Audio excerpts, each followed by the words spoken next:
The lion is always lion. சொல்கிறதுக்கு ஈஸியாக தான் இருக்கும், ஆனால் விளையாடுறவனுக்கு தான் தெரியும் அதனுடைய கஷ்டம் என்னன்னு. இன்னைக்கு சிஎஸ்கே படுதோல்வி அடைஞ்சது. 160 ரன் கூட எடுக்க முடியலை. இவங்க ஆகும்னா தோனின்னு சொல்லிட்டு தோனியே பிடிச்சு வச்சு விளையாடுறாங்க. தோனி நல்ல பிளேயர் தான், ஆனால் சிங்கம் எப்பவும் சிங்கமாக இருக்குமான்னு கேட்டால் அங்கே தான் ப்ராப்ளமே. தோனியே சொல்லிட்டாரு, நான் வீல் சேரில் உட்காந்தாலே என்னை கூட்டிகிட்டு வந்து விளையாட வைப்பாங்க போல இருக்குன்னு. ஸோ அதுக்குடைய அர்த்தம் என்னன்னு சொல்லிட்டு இன்னைக்கு யாருக்குமே புரியலை. நம்ம இப்போ சிஎஸ்கே பற்றி வீடியோ போடுறதுனால எல்லாரும் நம்மளை கழுவி ஊற்று வருவாங்க. நீங்கள் என்ன தான் கழுவி ஊற்றுனாலும் இதுதான் உண்மை. தோனி, ஜடேஜா, அஸ்வின் இவங்களோட சாப்டர் எல்லாம் கிட்டத்தட்ட முடிகிற ஸ்டேஜ். தோனியால் எல்லாம் இனியெல்லாம் ஸ்ட்ரைன் பண்ணி ஆட முடியாது. தோனி நல்ல பிளேயர் தான், நானும் தோனியோட மிகப்பெரிய ரசிகன்.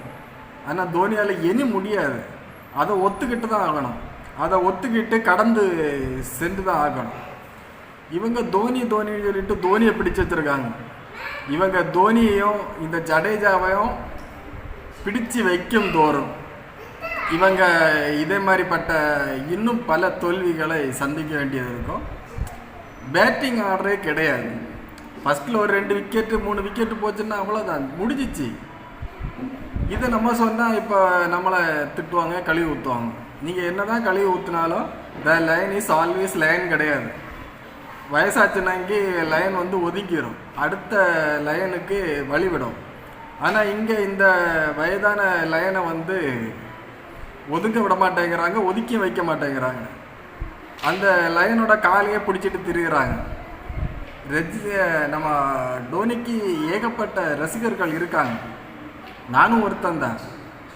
ஆனால் என்ன பண்ணுறது, சில கசப்பான நேரங்களை நம்ம தாண்டி தான் ஆகணும்.